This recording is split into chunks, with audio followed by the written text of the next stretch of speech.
Hello friends, welcome to my channel concept clearance classes. आज हम RBI के बारे में देखेंगे। आरबीआई कब आया और इसकी ज़रूरत क्यों पड़ी। पहले पहले हमारा एसबीआई था, जो सेंट्रल बैंक की भूमिका निभाता था जब वो इम्पेरिकल बैंक ऑफ इंडिया था। लेकिन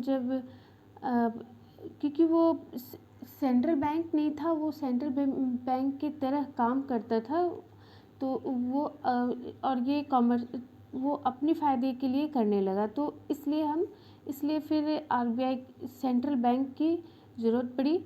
और हिल्टन यंग कमीशन और रॉयल कमीशन में फिर आरबीआई बनाने पर चर्चा हुआ, और फिर 1926 को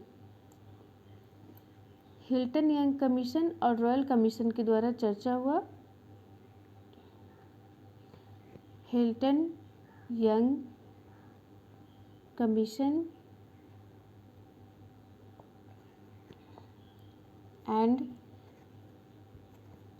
और इसे रॉयल कमीशन भी हम कहते हैं।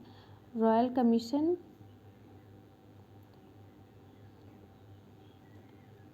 1926 में हिल्टन यंग कमीशन और रॉयल कमीशन के द्वारा आरबीआई पे चर्चा हुआ, ठीक है। और डिस्कशन ऑन आरबीआई।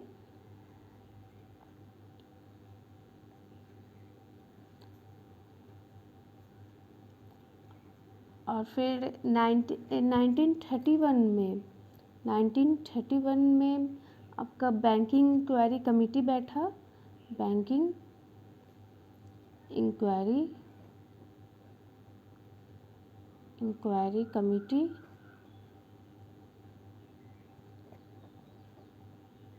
और 1934 में आरबीआई एक्ट बना। आरबीआई एक्ट 1934 में बना। और फिर 1935 में रिपोर्ट के बेस पर आरबीआई बना। और 1949 को आरबीआई को नेशनलाइज्ड कर दिया गया। पहले ये प्राइवेट थे सारे बैंक, और आरबीआई को फिर 1949 में नेशनलाइज्ड कर दिया गया।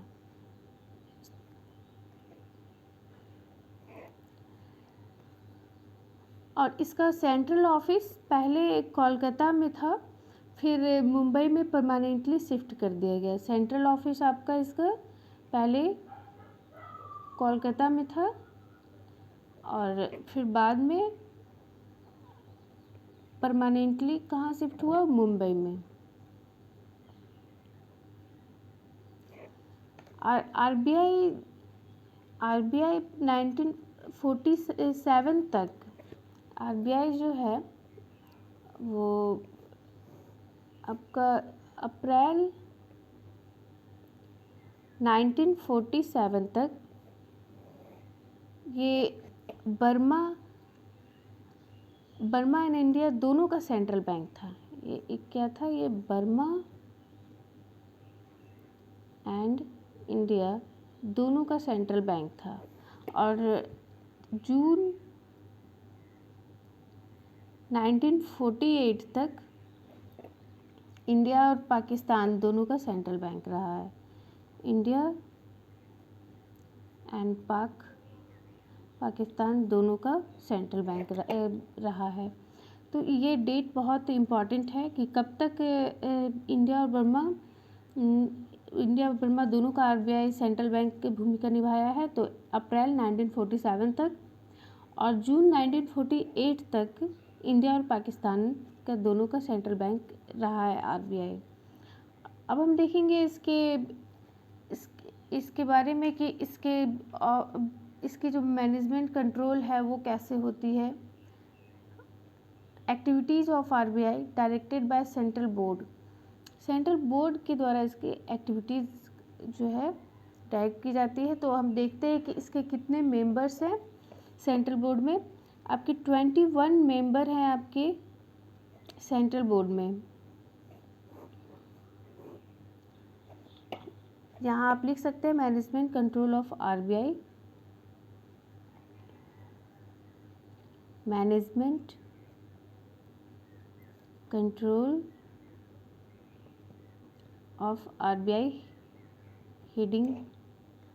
और 21 मेंबर है किसमें, आपके सेंट्रल बोर्ड में, सेंट्रल बोर्ड ऑफ डायरेक्टर के 21 मेंबर हैं।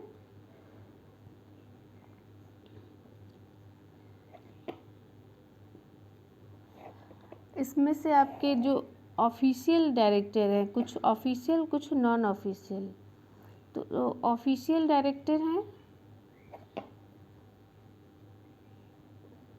वो आपके 5 है, और कुछ नॉन ऑफिशियल डायरेक्टर हैं आपके।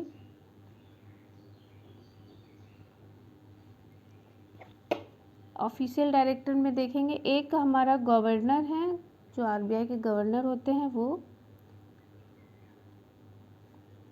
और 4 हमारे डिप्टी गवर्नर होते हैं ऑफिशियल में।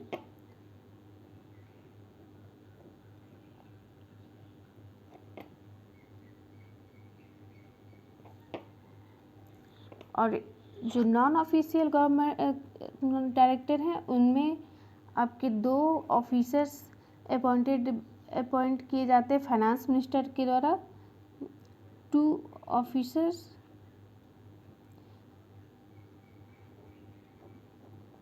Appointed by finance minister.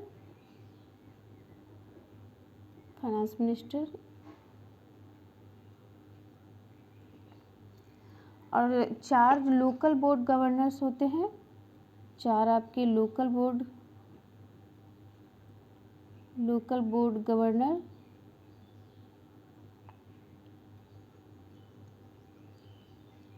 और जो 10 जो और होते हैं 10 नॉन ऑफिशियल ऑफिसर जो होते हैं वो appointed by government of India होते हैं, मतलब गवर्नमेंट ऑफ इंडिया के द्वारा अपॉइंट किए जाते हैं। 10 लिख लीजिए, गवर्नमेंट ऑफ इंडिया के द्वारा अपॉइंट किए जाते हैं। तो ये आपके हो गए सेंट्रल बोर्ड, जो आरबीआई की सेंट्रल बोर्ड बैठती है उसमें इतने ऑफिशियल डायरेक्टर और कुछ नॉन ऑफिशियल डायरेक्टर होते हैं। टोटल आपके 21 होते हैं, जिसमें एक गवर्नर हो गए और 4 डिप्टी गवर्नर, 2 ऑफिसर जो अपॉइंट किए जाते हैं फाइनेंस मिनिस्टर के द्वारा, और 4 local board governor. Local board governor आपके 4 आपके जो आरबीआई के 4 लोकल बोर्ड हैं, उनके बारे में हम देखेंगे आगे। 4 लोकल ये आपके 4 लोकल बोर्ड आपके मुंबई में, कोलकाता में, चेन्नई और न्यू दिल्ली में है। तो उसे भी लिख लीजिए कि 4 लोकल बोर्ड कहाँ है, मुंबई, चेन्नई, कोलकाता और न्यू दिल्ली। और सेंट्रल बोर्ड मुंबई में है। 4 लोकल बोर्ड आपने देख लिया, 4 मुंबई, कोलकाता, चेन्नई, न्यू दिल्ली, जहाँ से गवर्नर जो हैं वो नॉन ऑफिशियल के तौर पे बैठते हैं सेंट्रल बोर्ड में। और 10 जो ऑफिसर्स जो बैठते हैं सेंट्रल बोर्ड में वो गवर्नमेंट ऑफ इंडिया के द्वारा अपॉइंट किए जाते हैं। अब हम देखेंगे कि आरबीआई के फर्स्ट गवर्नर कौन थे। फर्स्ट गवर्नर लिख लीजिए, आरबीआई के फर्स्ट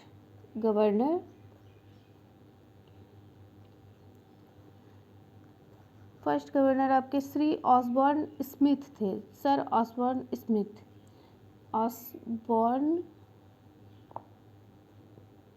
स्मिथ।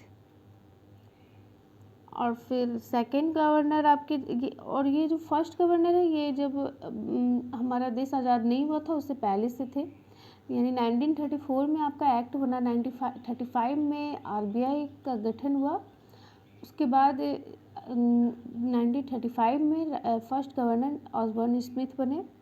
और फिर जब देश आज़ाद हुआ उस समय आपके गवर्नर सीडी देशमुख थे, वो थर्ड गवर्नर थे।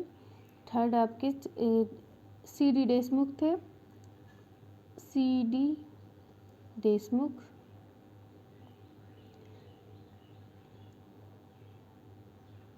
सेकंड आपके जेम्स टेलर थे, लिख लीजिए आप भी। और इसके आरबीआई के जो ऑफिस हैं वो कितने हैं, तो आपके ऑफिस लिख लीजिए आप 27 रीजनल ऑफिस है रीजनल ऑफिस,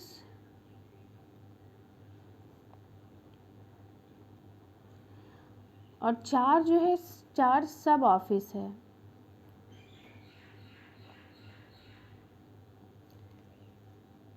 अब हम देखेंगे इसके सब्सिडरी, वोली ओन्ड सब्सिडरी कितने हैं। आपके वोली ओन्ड सब्सिडरी जो है आरबीआई के, वो 4 हैं आपके, लिख लीजिए सब्सिडियरी। ये सब इम्पॉर्टेंट है, आप ज़रूर इसे याद रखें। सब्सिडरी जो वोली ओन्ड है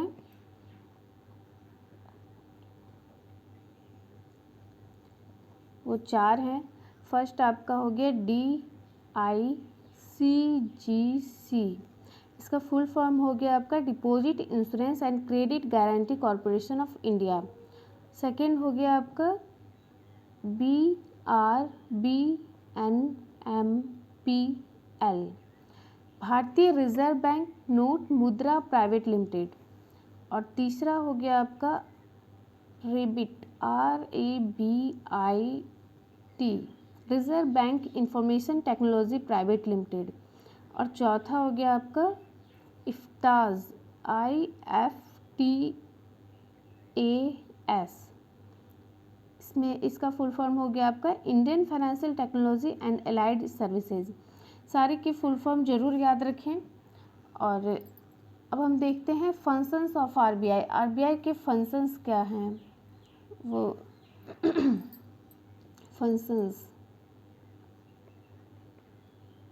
फंक्शंस ऑफ आरबीआई। आरबीआई का फंक्शन है आपका issue of currency notes. RBI जो है 1 रुपये नोट छोड़कर बाकी सारे करेंसी नोट इशू करती है। 1 रुपये का जो करेंसी नोट है वो फाइनेंस मिनिस्टर के द्वारा इशूड किए जाते हैं। लिख लीजिए पहला इशू ऑफ करेंसी नोट्स,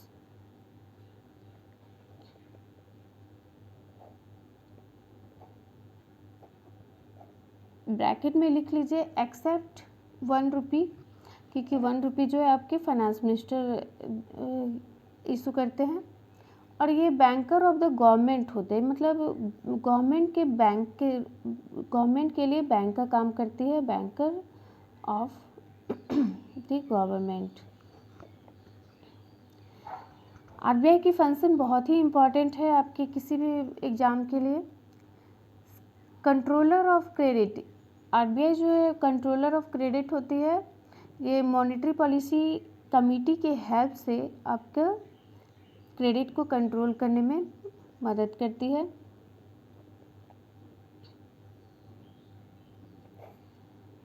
और हम देखेंगे मॉनेटरी पॉलिसी क्या है और ये सब के बारे में हम आगे पढ़ेंगे। फिलहाल अभी देखते हैं आगे इसका क्या फंक्शन है। एक्सचेंज कंट्रोल, ये एक्सचेंज कंट्रोल का भी काम करती है। मतलब अगर आपको पैसे एक्सचेंज कराने हैं, आपके रुपये में है, आपको डॉलर में चेंज कराने हैं, तो वो इसमें भी हेल्प करती है आरबीआई। एक्सचेंज को कंट्रोल करना मतलब कंट्रोल करती है। जैसे अगर ये आपके जो फॉरेन एक्सचेंज मैनेजमेंट एक्ट है, इसी पे बना हुआ है कि एक्सचेंज को कंट्रोल कैसे किया जाए, क्योंकि हमारे पास जितने फॉरेन के रिज़र्व रहेंगे उतना ज़्यादा अच्छा रहता है, आर्थिक स्थिति अच्छी होती है, इकोनॉमिक कंडीशन ऑफ इंडिया अच्छी रहेगी। तो इसलिए इसे कंट्रोल करना भी बहुत ज़रूरी है। और ये हम फेमा में पढ़ेंगे कि कैसे एक्सचेंज को कंट्रोल किया जाता है आरबीआई के द्वारा। इसके लिए एक्ट बना हुआ है फेमा। तो अब हम देखेंगे collection and publication of data.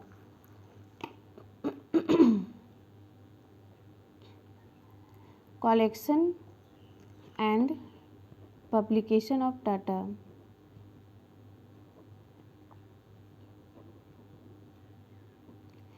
जो प्राइमरी पब्लिकेशन होता है वो आरबीआई के द्वारा किया जाता है। और भी बहुत सारे इंस्टीट्यूशन हैं जिसके द्वारा किया जाता है, पर आरबीआई के द्वारा भी किया जाता है। और सेकेंडरी कलेक्शन तो आप जानते हैं, ऐसे कहीं से भी हम ले सकते हैं, जैसे पेपर में छपे हों, चाहे आपके कुछ भी किसी भी बुक्स में अगर आपके दिए हुए हैं डाटा तो वो आप लेते हैं। लेकिन प्राइमरी कलेक्शन जो है वो बहुत वाइडर टर्म है। उसके लिए बहुत बहुत खर्च होता है उसमें, और इसके लिए ये आरबीआई बड़े इंस्टीट्यूशन ही ये प्राइमरी कलेक्शन कर सकते हैं। इंडिविजुअल के लिए प्राइमरी कलेक्शन करना बहुत पॉसिबल, मतलब ना के बराबर है। और रेगुलेटरी एंड सुपरवाइजरी फंक्शन भी करती है RBI. Regulatory and supervisory function.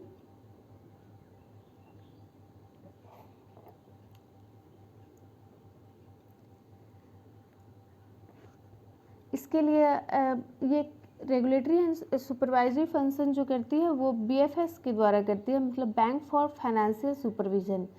ये बीएफएस होता क्या है, बीएफएस के बारे में हम अभी देखेंगे कि ये होता क्या है। ये लिख लीजिए, बाय किसके द्वारा करती है, तो बाय बीएफएस। बीएफएस इसका फुल फॉर्म हो गया आपका बैंक फॉर फाइनेंशियल सुपरविजन। अब हम देखेंगे इसके बीएफएस होता क्या है, इसको पहले जानेंगे। बीएफएस जो है आपका वो इसका काम होता है सुपरवाइज द फाइनेंशियल मैटर को सुपरवाइज करना। और फॉर सुपरविजन ऑफ बैंक, ये इसके लिए क्या चीज़ किया गया है बीएफएस के द्वारा, रेटिंग स्केल दिए गए हैं, कुछ रेटिंग स्केल दिए गए हैं जो एस पद्मनाभम के द्वारा दिए गए हैं। फॉर लिख लीजिए यहाँ पे नोट बीएफएस के बारे में कुछ और चर्चा कर लें। For supervision of bank, for supervision of bank,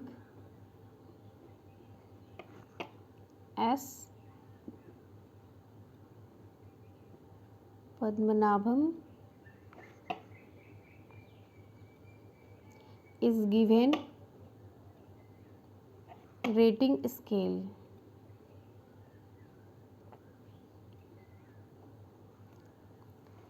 rating scale of domestic bank is camels.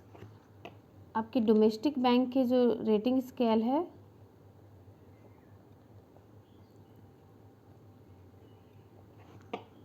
वो है कैमल्स।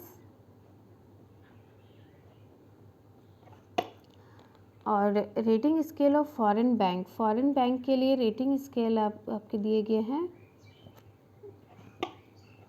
Calls, CALCS।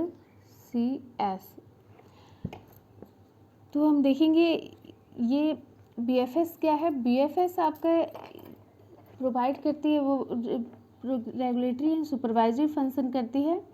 और ये इसके लिए वो क्या करती है, वो उसके लिए रेटिंग स्केल दिए गए हैं कि कौन से बैंक का परफॉर्मेंस कैसा है, उसे चेक करने के लिए रेटिंग स्केल बहुत ज़रूरी है देखना। तो अगर डोमेस्टिक बैंक है तो उसका रेटिंग स्केल आपका कैमल्स है, और फॉरेन बैंक के लिए काल्स है।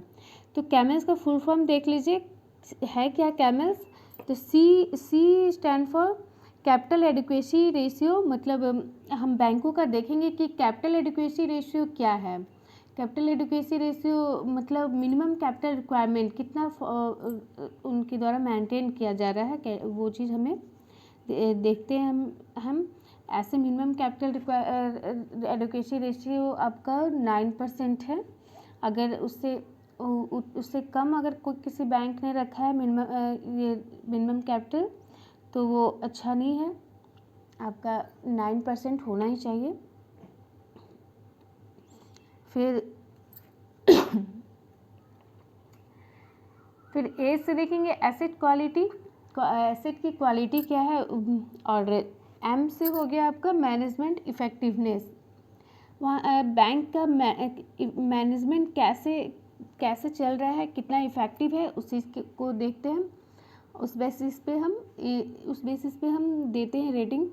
और अर्निंग कितनी है, ई फॉर अर्निंग।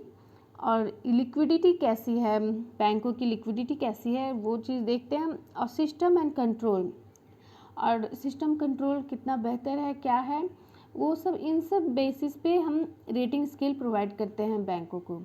और फॉरेन बैंक के लिए हमारा हो गया C stand for capital adequacy ratio, same as domestic bank. और उसके बाद ए से एसेट क्वालिटी सेम है, और एल से आपका लिक्विडिटी ये भी सेम है आपका। सी से आपका हो जाता है कॉम्प्लियांस, कॉम्प्लियांस कैसा है आपके, कितना इसमें हम फॉरेन बैंक में कॉम्प्लियांस देखेंगे, कितना वो अच्छे से करते हैं, वो मेल से रहते हैं, वो कितना वो चीज़ देखेंगे। अगर आप फॉरेन बैंक के अगर हमारे कंट्री में अगर आता है तो वो उन्हें हमारे कंट्री के रूल्स को फॉलो करने होंगे, तो वो चीज़ हमें देखना होता है। और एस फॉर हो गया आपका वही सिस्टम एंड कंट्रोल, सेम जो डोमेस्टिक बैंक के हैं। तो ये सारे इन सब बेसिस पे हम रेटिंग स्केल देखते हैं हम, और रेटिंग प्रोवाइड करते हैं बैंकों को। तो ये हम देख लिए, फिर से देख लेते हैं फंक्शंस ऑफ आरबीआई क्या है।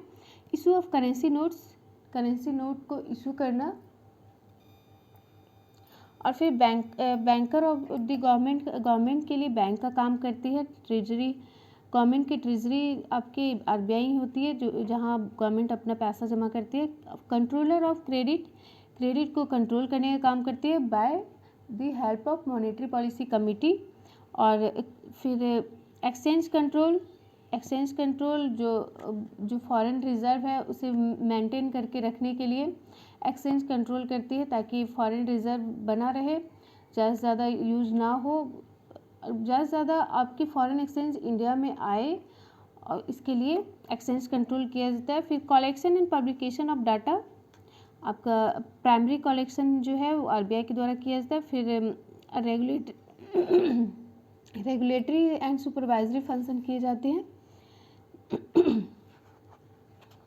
अब हम देखेंगे क्रेडिट कंट्रोल क्या होता है। मनी सप्लाई जो होती है उसमें क्रेडिट कंट्रोल कैसे करते हैं, क्या होता है क्रेडिट कंट्रोल, उससे क्या होता है। अगर क्रेडिट जो है ज़्यादा मनी सप्लाई बढ़ जाए तो क्या होगा, घट जाए तो क्या होगा। तो इकोनॉमी में अगर मनी सप्लाई का फ्लो बढ़ जाए तो क्या होगा, ये देखते हैं अब। Credit control and money supply.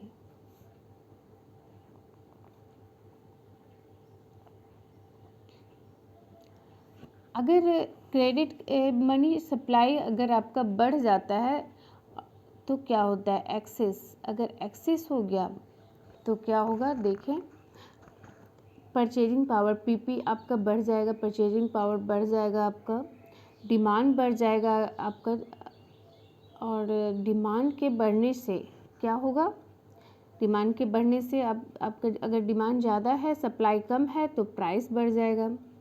Price बढ़ेगा तो इन्फ्लेशन की स्थिति पैदा हो जाएगी, इन्फ्लेशन आ जाएगा। और जब इन्फ्लेशन होगा तो पुअर के लिए बेसिक नेसेसिटी जो है उस ऑफ लाइफ से वो वंचित रह जाएंगे। तो पुअर के लिए बहुत ही ख़राब स्थिति हो जाएगी। तो अब हम देखेंगे पुअर के लिए क्या बैड डे हो जाएगा उसके लिए। और डिफिसिट अगर होता है, मनी सप्लाई का अगर डिफिसिट हो जाता है, कमी पड़ जाता है, तो क्या होगा। तो डिफिसिट के केस में आपका परचेजिंग पावर जो है घट जाता है, पीपी घट जाएगा। तो अगर परचेजिंग पावर घट गया मीन्स डिमांड भी घट गया, और डिमांड अगर घट गया तो फिर आपका सप्लाई ज़्यादा हो जाएगा, डिमांड कम, तो फिर प्राइस भी घट जाएगा। और अगर प्राइस घटेगा तो क्या होगा, तो हमारे प्रोड्यूसर को प्रॉपर प्राइस नहीं मिल पाएगा, और प्रॉपर प्राइस नहीं मिल पाने से क्या हो जाएगा, प्रोडक्शन कम होगा। तो फिर क्या हो जाएगा, जीडीपी, हमारा ग्रॉस डोमेस्टिक प्रोडक्ट कम हो जाएगा, जीडीपी पे इफेक्ट आएगा, कम होगा। फिर अगर जीडीपी कम होगा तो फिर ग्रोथ भी कम होगा। तो ये दोनों ही सिचुएशन हमारे लिए, हमारे देश के लिए बहुत ही ख़राब सिचुएशन है। और इन सिचुएशन से बचने के लिए गवर्नमेंट ने मॉनेटरी पॉलिसी लाई है, जो मनी सप्लाई को कंट्रोल, जिसके द्वारा हम करते हैं मॉनेटरी। और ये सब रेट जो हैं, जो repo rate, reverse repo rate और MSF, ये सब जितने रेट हैं वो सब मॉनेटरी पॉलिसी कमेटी के द्वारा डिसाइड की जाती है।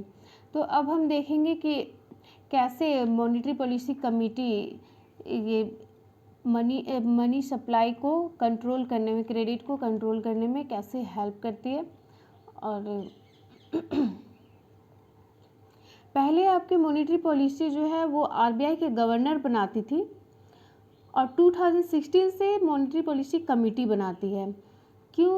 ऐसा क्यों हुआ? पहले क्या था, गवर्नर को, पहली बात, गवर्नर को अपॉइंट कौन करता है?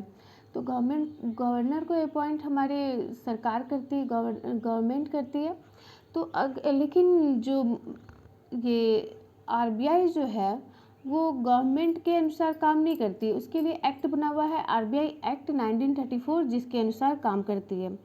तो होता क्या था कि गवर्नर जो है वो अगर गवर्नमेंट की बात ना माने तो गवर्नमेंट जो है उससे उन्हें निकाल दिया करती थी। तो इसलिए क्या हुआ कि मॉनेटरी पॉलिसी कमेटी बनाया गया, ताकि उसमें कुछ बंदे जो होते हैं गवर्नमेंट के होते हैं, कुछ RBI के होते हैं, जिससे क्या होता है कि उनमें कॉन्फ्लिक्ट पैदा नहीं होती। और तो देखते हैं कि मॉनेटरी पॉलिसी कमेटी कब आया। देखिए 2016 अक्टूबर, मॉनेटरी MPC। अब हम देखेंगे मॉनेटरी पॉलिसी कमेटी के बारे में। आपका अक्टूबर 3-4 2016 को एक कमेटी के द्वारा डिसाइड किया गया आपका कि ये एक मॉनेटरी पॉलिसी कमेटी होनी चाहिए इसके बारे में। और section 45 ZB, section 45 ZB amended act है ये। तो सेक्शन 45 ZB के अंतर्गत ये मॉनेटरी पॉलिसी कमेटी बना, ठीक है। तो ये याद रखिएगा, सेक्शन 45 ZB है अमेंडेड एक्ट, जिसके अंतर्गत आपका MPC को बनाया गया। और जो इसकी RBI जो है वो bimonthly policy, monetary policy आपका रिलीज करती है, लेकिन मॉनेटरी पॉलिसी कमेटी जो है वो repo rate, reverse repo rate, MSF, liquidity adjustment facility, ये सब सारे जो है रेट को डिसाइड करती है। तो देखते हैं मॉनेटरी पॉलिसी कमेटी में आपके कितने, वो 4 साल के लिए आपका टेन्योर होता है, आपका 4 इयर्स का टेन्योर होता है मॉनेटरी पॉलिसी कमेटी का। इसमें 3 मेंबर जो हैं आपके, इसमें 6 मेंबर होते हैं, जिसमें से 3 मेंबर आपके होते हैं RBI के, और 3 जो हैं आपके गवर्नमेंट ऑफ इंडिया के होते हैं, मतलब गवर्नमेंट के होते हैं। इसे याद रखिएगा कि पहला जो मीटिंग हुआ था आपका 3-4 अक्टूबर को, 2016 अक्टूबर को हुआ था। और ये किस अमेंडमेंट एक्ट के द्वारा बना था, सेक्शन कौन सा था आपका, सेक्शन 45 ZB, ये बहुत इम्पॉर्टेंट है। और ये किस कमेटी के द्वारा बनाया गया था, किस कमेटी, चक्रवर्ती, लिख लीजिए, चक्रवर्ती कमेटी, चक्रवर्ती कमेटी,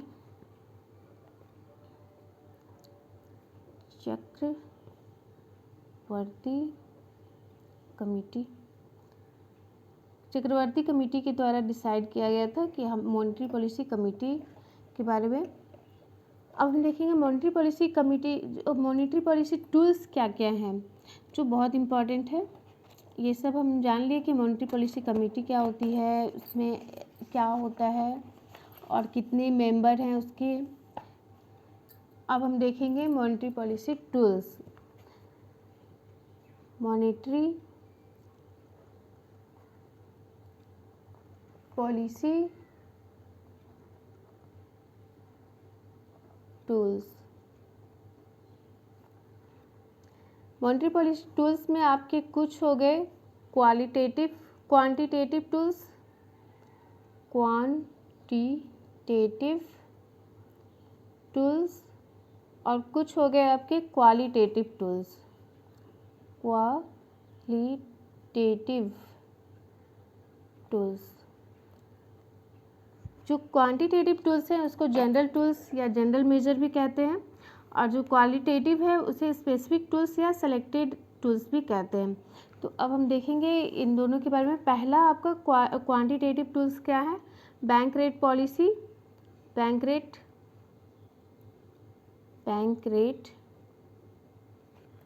पॉलिसी। इसमें ये आपका अनसिक्योर्ड लोन होता है विदाउट कोलेटरल, ठीक है, ये अनसिक्योर्ड लोन विदाउट कोलेटरल होता है, लिख लीजिए। सेकंड हो गया आपका open market operation, open market operation. Third आपका हो गया, पहले लिख लेते हैं फिर उसके बाद हम डिस्कस करेंगे, CRR। फोर्थ आपका हो गया SLR। फिफ्थ हो गया आपका liquidity adjustment facility, fifth liquidity adjustment facility. इसमें आपका आ जाता है रेपो एंड रिवर्स रेपो, आ जाता है रेपो एंड रिवर्स रेपो, ये दोनों को हम बोलते हैं लिक्विडिटी एडजस्टमेंट फैसिलिटी, ठीक है। अब हम देखेंगे bank rate policy. Bank rate policy क्या होता है? आपका अनसिक्योर्ड लोन होता है without collateral. Without collateral means क्या? मतलब आपको इसमें कुछ सिक्योर्ड एसेट नहीं देने होते, ठीक है। Bank rate policy, bank rate जो तय होती है उस पे जो लोन मिलता है तो उस पे हमें कुछ जो सिक्योरिटी के तौर पे एसेट दिए जाते हैं वो हमें नहीं देना होता है, तो वो इसलिए हम इसे कहते हैं अनसिक्योर्ड लोन विदाउट कोलेटरल, ठीक है। और open market operation, open market operation में क्या होता है? आपका buying and selling of government security, ठीक है। ये मतलब इसमें गवर्नमेंट सिक्योरिटी का बाय एंड सेल होता है ओपन मार्केट ऑपरेशन में। इसके बारे में हम देखेंगे कि कब हम बाय करते हैं, कब हम सेल करते हैं, और इसमें भी हम बैंक रेट के भी बारे में देखेंगे कि बैंक रेट कब लिया जाता है, कैसे, क्या, ये सब के बारे में हम आगे देखेंगे, चर्चा करेंगे। और CRR क्या होता है? CRR के घटने कब बढ़ा देते हैं हम, कब क्या करते हैं, इसके बारे में भी देखेंगे। CRR जो है आपका कैश रिजर्व रेशियो, इसका फुल फॉर्म होता है। ये आपके RBI के पास रिजर्व के तौर पे जमा होता है कुछ पैसे, उसे CRR कहते हैं। और SLR जो है वो बैंक खुद अपने पास रखती है रिजर्व के तौर पे कुछ पैसे, इसका फुल फॉर्म हो गया स्टेटरी लिक्विडिटी रेशियो। और फिर लिक्विडिटी एडजस्टमेंट फैसिलिटी, ये रेपो और रिवर्स रेपो रेट को बोलते हैं हम लिक्विडिटी एडजस्टमेंट फैसिलिटी, ठीक है। अब हम देखेंगे क्वालिटेटिव टूल्स, स्पेसिफिक। अच्छा, इसके बारे में थोड़ा और जान लेते हैं कि ऐसे हम आगे डिस्कस करेंगे इसके बाद ही, इसलिए अभी रहने देते हैं। देखते हैं क्वालिटेटिव टूल्स। क्वालिटेटिव टूल्स में आपका क्या है? इसे हम स्पेसिफिक टूल्स या सेलेक्टेड टूल्स भी कहते हैं, लिख लीजिए, स्पेसिफिक टूल्स या सेलेक्टेड टूल्स। अब पहला क्या है इसके पॉइंट्स? Ceiling on credit.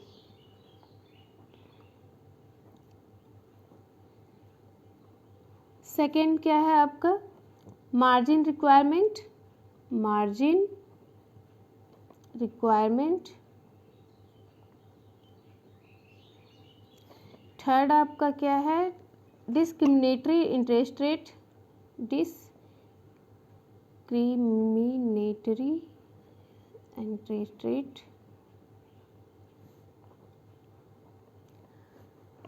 फिर हो गया आपका डायरेक्टिव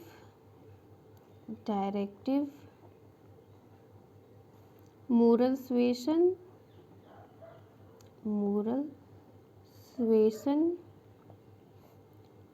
और सिक्स्थ आपका हो गया डायरेक्ट एक्शन। देखेंगे अब हम ये क्या होता है सीलिंग ऑन क्रेडिट।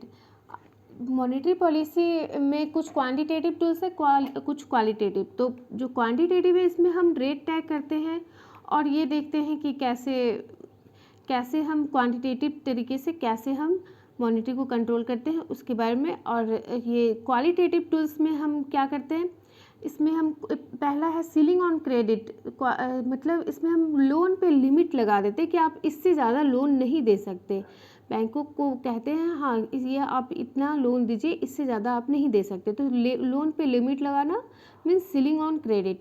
और मार्जिन रिक्वायरमेंट, इसमें हम मार्जिन को बढ़ा देते हैं। मतलब क्या, मतलब आपके अगर मान लीजिए आपने 100 का लोन लिया है, तो नहीं 80 का लोन लिया है, तो आपको एसेट 100 का जमा, एसेट आपने 100 का दिया है, ठीक है, सिक्योरिटी एसेट आपने 100 का जमा किया है, तो आपको 80 का ही लोन देंगे।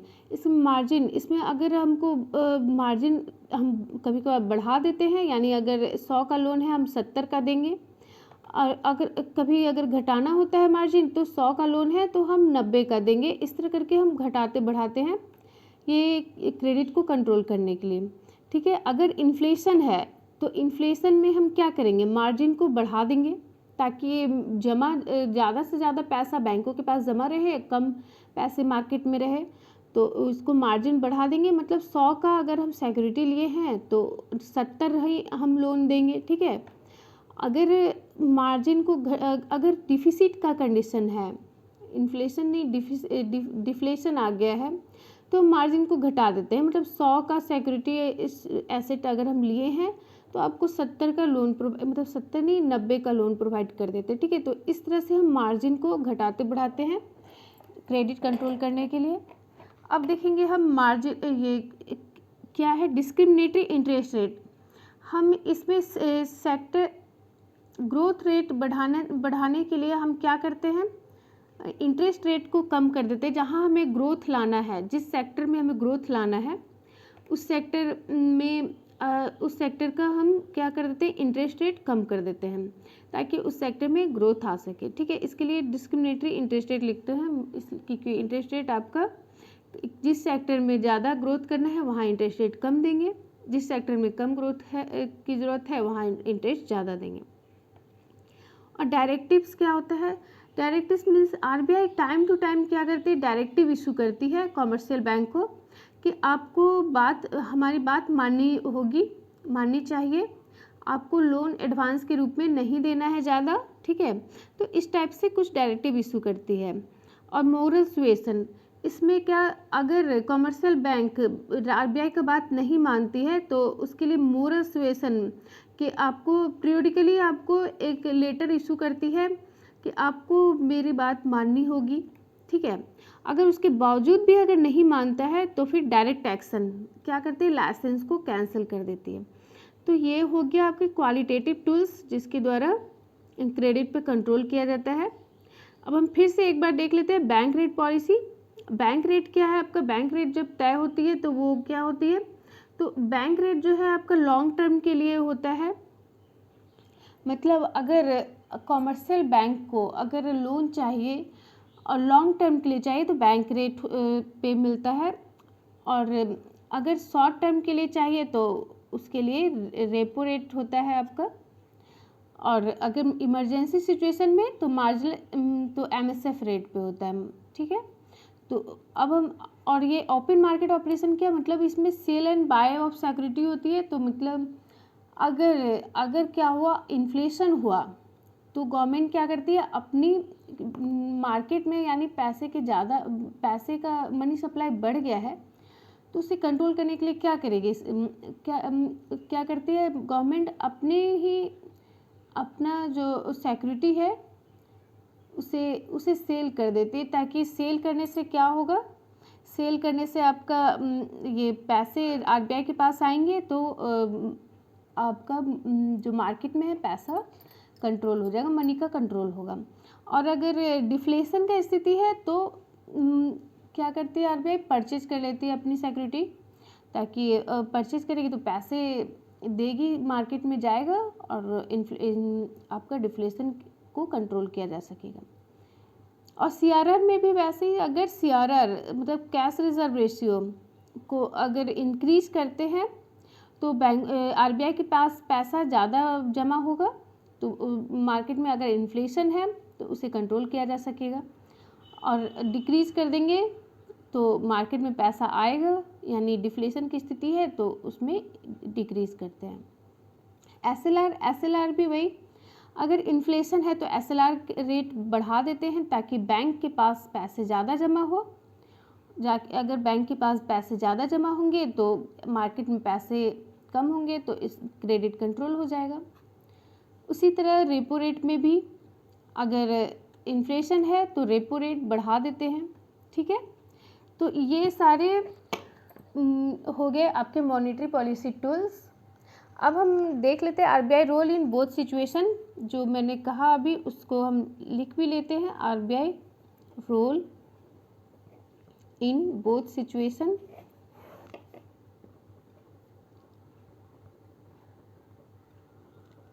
अगर इन्फ्लेशन हुआ तो क्या करेंगे, अगर डिफ्लेशन हुआ तो क्या करेंगे। पहला बैंक रेट को बैंक रेट क्या कर देते हैं हम, इंक्रीज कर देते हैं। अगर डिफ्लेशन है तो बैंक रेट डिक्रीज कर देते हैं। और फिर सेकंड हो गया आपका रेपो रेट ये भी अगर इन्फ्लेशन है तो इंक्रीज कर देंगे और डिफ्लेशन है तो डिक्रीज कर देंगे। फिर हो गया आपका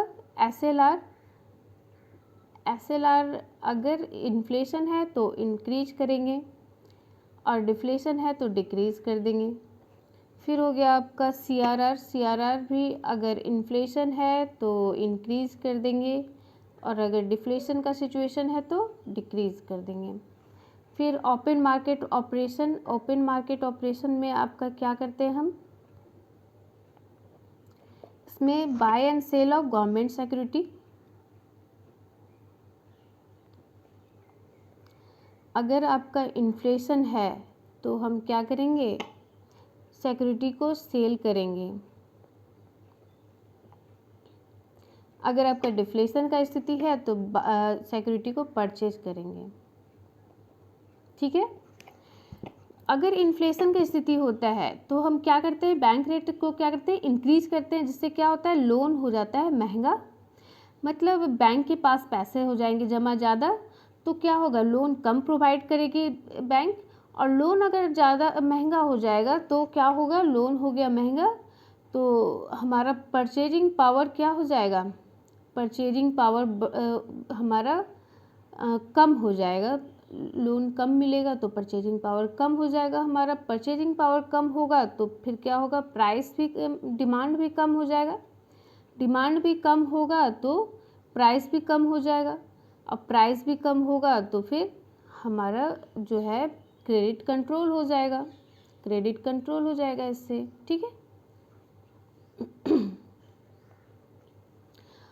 उसी तरह अगर डिफ्लेशन है, डिफ्लेशन में क्या, लोन हो गया सस्ता, लोन हो जाएगा सस्ता। क्यों, क्योंकि बैंक रेट आपका डिक्रीज हो गया, ज़्यादा से ज़्यादा लोन प्रोवाइड किया जाएगा आपको। तो लोन अगर सस्ता हो गया तो पीपी बढ़ जाएगा, परचेजिंग प्राइस जो है आपका, परचेजिंग पावर है जो आपका बढ़ जाएगा। परचेजिंग पावर बढ़ेगा तो प्राइस भी बढ़ेगा आपका, प्राइस बढ़ जाएगा तो फिर तो आपका ये इन्वेस्टमेंट ज़्यादा होगा, ज़्यादा इन्वेस्टमेंट होगा तो फिर आपका क्रेडिट जो डिफ्लेशन की स्थिति जो है वो नहीं रहेगी, इन्वेस्टमेंट इंक्रीज हो जाएगा, ठीक है। तो इस तरह से हम देखते हैं आरबीआई का रोल क्या है कि दोनों सिचुएशन में। अब हम आगे पढ़ेंगे बासेल नॉर्म्स के बारे में नेक्स्ट वीडियो में। ओके।